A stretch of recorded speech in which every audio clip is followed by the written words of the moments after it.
What's up, everybody? It's your boy Priorities coming back at you with another video from server 317. Today I'm coming back after a little bit of a hiatus, which I apologize for, but I'll get straight into it. There will be more videos coming here soon regarding a lot of the new features that have come to the game for players that have started in servers after 200, specifically like myself. So as you can see, we've made quite a bit of progress since the last video. There's been a couple changes. I'll address all of it later, but for now, I want to bring to the table the new feature of drone skill chips. So this week, the last week before the end of the 3-month cycle that opens and begins the server, we will refer to as Season 0.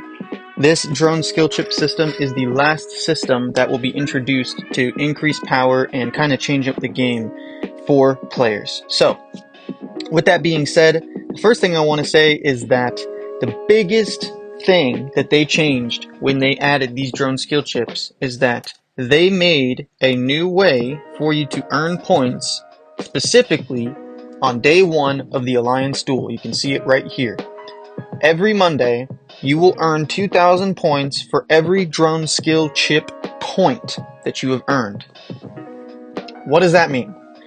Well, first off, I won't go through all of the other days to show you that that's the only day that you can earn points for this action specifically. You'll just have to take my word for it or check for yourself, but believe me, it is.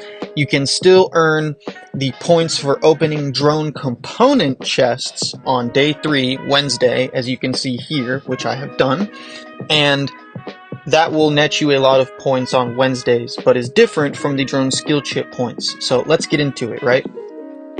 Drone skill chips. First off, the first thing I want to address is that everything scales off of your drone level. For those of you that want to make fun of me or bully me for my drone level, feel free. I don't care. Get off my nuts.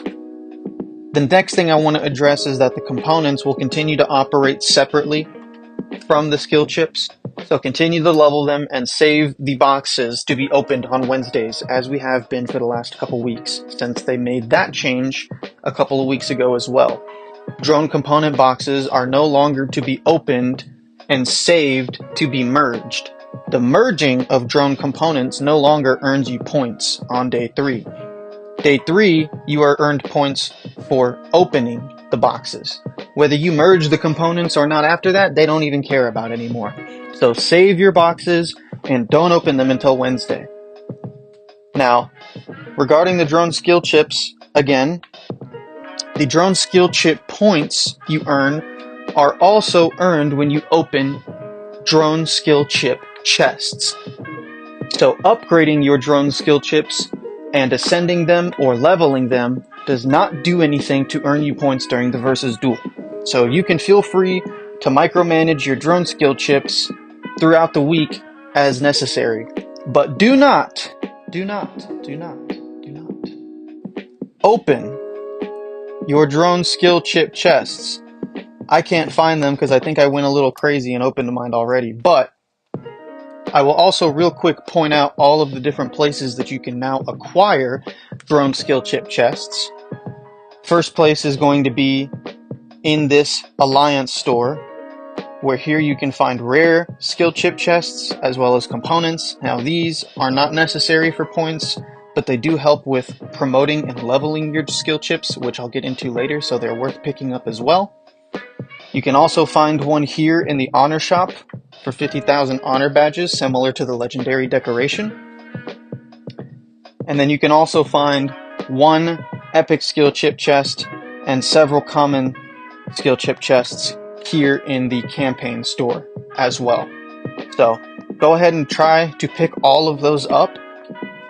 Do your best to hold on to them until Monday, and then bust them all open to earn as many points as you can on Monday, along with your other regularly scheduled tasks. So, getting into the skill chips now, real quick, getting into the description, you'll see that you open chip chests and are rewarded them. Collecting them and merging them is how you increase the level of them, so we'll get into that. And then you can use other components and you can use other skill chips to boost the level of a single skill chip should you choose to.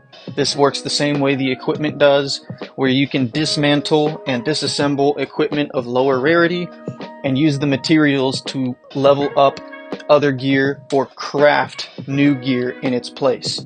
The skill chips will work in a very similar system, okay?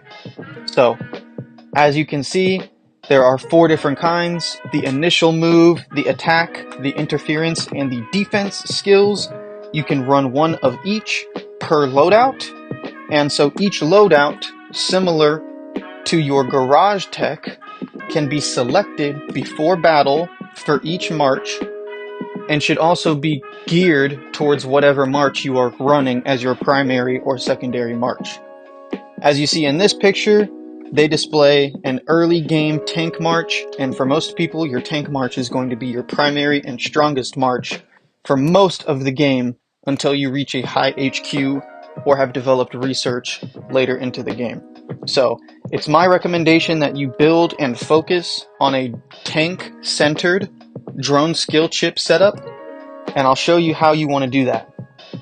As you see, there are 4 different qualities of skill chips: legendary, epic, rare, and common, otherwise known as orange, purple, blue, and green, or UR, SSR, rare, and common. So, just like equipment, the ultimate objective should be for you to run a unit type specific legendary skill chip in each slot. So if I go just to the initial move skill here, you'll see there's a legendary skill chip of each typing. One for tanks, one for aircraft, and one for missiles. So simply put, when it comes to setting up your skill chips, you should, for number 1, focus on your primary unit type, which for most people, including myself, is going to be tanks. Now, I have a better quality missile attack skill chip. However, I am not going to use it to level up my epic quality skill chip, because the epic quality skill chip can be replaced by a legendary tank type later on. And I will also not waste the other skill chips I have to level it up, even though if I did, it would severely improve the quality of the effects offered by this skill chip, which would be to my benefit. It is my opinion that it is not worth leveling anything lower than a legendary skill chip. And the reason why is because even if you have duplicate skill chips of the same kind, you cannot ascend or promote an epic skill chip into a legendary. You cannot make a blue skill chip into a purple. So, you have to unlock the skill chip individually. And the way that you do that is by opening it from a chest, or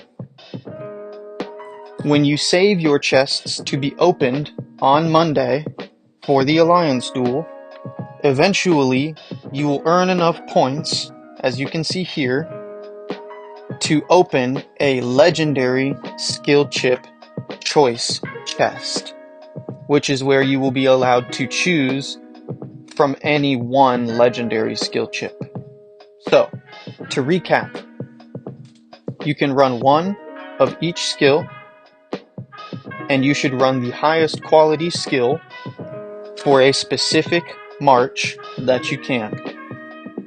If you run units of mixing typing, meaning tanks and missiles or tanks and helicopters, it would be acceptable for you to run skill chips that might boost helicopters and tanks.